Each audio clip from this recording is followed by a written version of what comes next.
आज हम 31वां अध्याय पढ़ने जा रहे हैं। जय गुरु जी शुक्रान। ओम नमः शिवाय शिव जी सदा सहाय। ओम नमः शिवाय गुरु जी सदा सहाय।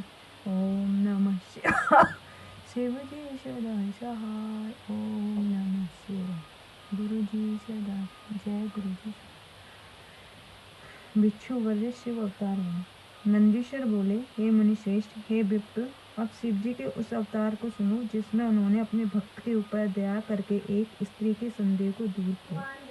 विदर्भ नगर में एक सत्रत नामक का राजा था, जिससे शिव धर्म सेवन करते अपना बहुत समय व्यतीत किया। एक समय में उसके नगर पर बहुत से शस्त्रों मिलकर आक्रमण किया, जिसमें सत्यरथ ने उससे बड़ा युद्ध किया, परंतु विजयी न हुआ और शस्त्रों ने जंगा तोड़कर उसे मार डाला।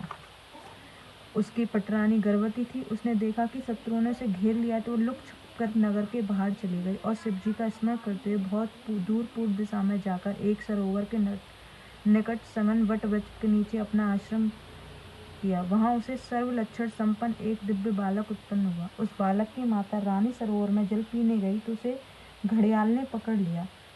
संग जाते बालक भूख प्यास से पीड़ित और माता पिता से हीन दशा में बहुत रोने लगा। यह देखकर शिव जी को बहुत दया आई। उन्होंने एक भिखारी ब्राह्मण को उधर प्रेरित कर दिया।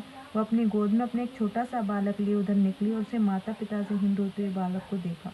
उसे बड़ा आश्चर्य हुआ।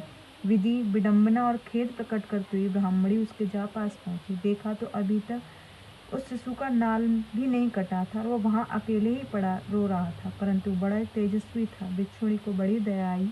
उसने उठाकर पालन करना चाहा, परंतु अधिकार बिना उसका मन आगा पीछा करने लगा। देव की प्रबलता, वह किसको उसका जन्म पूछे, उसका जानने वाला तो वहाँ कोई भी नहीं था।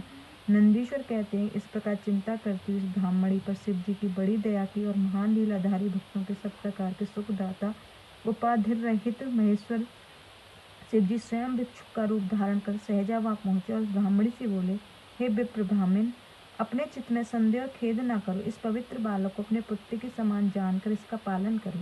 ब्राह्मणी प्रसन्न होकर, धन्य है आप जो इस समय आकर मुझे ऐसा कह रहे हो। मैं तो इसका पालन करना चाहती हूँ, परंतु शंकर वश आगा पीछा कर रही थी। इससे संदेह नहीं है कि उसी समय बड़े भाग्य से आप यहाँ आ गए। मैं आपसे यह जानना चाहती हूँ कि अंततः यह बालक किसका है और आप कौन है, कहाँ से आए हैं। विश्वेश्वर प्रभु, मुझे आप भगवान शंकर जी प्रतीत हो रहे हैं। क्या आप दया सागर शिव जी हो? यह आपका प्रथम भक्त है जो आपने किसी कर्म दोष बस इस दशा को प्राप्त हुआ, परंतु अब आपके अनुग्रह से इसका कल्याण ही होगा। आपकी आज्ञा से मोहित हूँ, मैं भी इधर आ गई। अब मैं अवश्य इसकी रक्षा करूंगी। इस प्रकार शिव दर्शन से विज्ञान प्राप्त करने वाली भिक्षुणी ने भिक्षुवर शंकर जी बोले, हे अनघे, मैं जानता हूँ कि शिव भक्त विदर्भ नरेश सत्यरथ का पुत्र है। इसका पिता युद्ध में साल शत्रुओं द्वारा मार डाला गया। उसकी स्त्री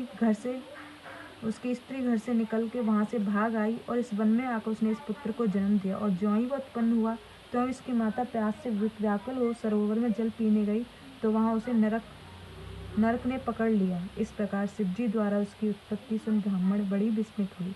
उसने पूछा, इस बालक का पिता शत्रुओं को क्यों मारा गया, तो इसकी माता को नरक में क्यों पकड़ा।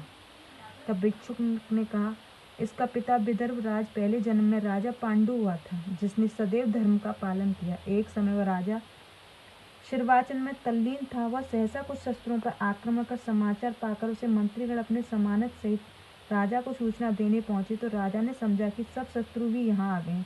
अतः उसने शिव पूजा को त्याग कर तत्क्षण वहां से उठ उस मंत्री आदि का सिर कटवा लिया। उसकी बुद्धि का भ्रम था जो अपना शिव पूजन समाप्त किए बिना ही सब कार्य किया। उसे पाप चढ़ बैठा। उसने शिव जी की पूजा समाप्ति के बिना ही रात्रि में भोजन कर लिया, जिसके फलस्वरूप वह शिव व्रती विदर्भ नगर में जन्मा तो शिव पूजा के समाप्त न करने से सुखों के मध्य शत्रुओं से द्वारा मारा गया। जो पूर्व जन्मों में इसका सत्यरथ पिता था, वह इस जन्म में शिव की पूजा की गति के क्रम से ऐश्वर्य रहित पुत्र रूप से हुआ है। तो इसकी माता ने अपने पूर्व जन्म में अपनी सौत से छल से मार दिया। उसी पाप ने इस जन्म को नरक ने खा लिया है। शिव भक्ति और शिव की पूजा पूर्ण न करने के कारण वह दरिद्रता को प्राप्त हुआ। यह सब कहकर शिव जी ने ब्राह्मणी को अपना सत्य रूप दिखा दिया। ब्राह्मणी प्रसन्न परम प्रभु शंकर को प्रणाम कर गदगद वाणी से सप्रेम स्तुति करने लगी। भिक्षुक रूपधारी शिव जी अंतर ध्यान हो गए। ब्राह्मणी को विश्वास हुआ, उस पुत्र को उठाकर अपने स्थान पर ले आई। इस प्रकार एक चक्रा नामक नगर में लाकर अपने पुत्र के साथ राजा के उस पुत्र का पालन करने लगी। समय पर ब्राह्मणी ने दोनों पुत्रों को संस्कार किया। दोनों सांडिल्य मुनि की आज्ञा में शिव का पूजन करने लगे। 1 वर्ष समय बीता। इस पश्चात दिन वह राजा करने लगा। इस प्रकार राजपुत्र शिव जी की कृपा से सब सुख प्राप्त हुआ। जो भिक्षुक रूप शिव जी के अवतार को पढ़ता है उसके सभी मनोरथ पूर्ण होते। इति शिव महापुराण चित्ररुद्र संहिता का 31वां अध्याय समाप्त। जय गुरु।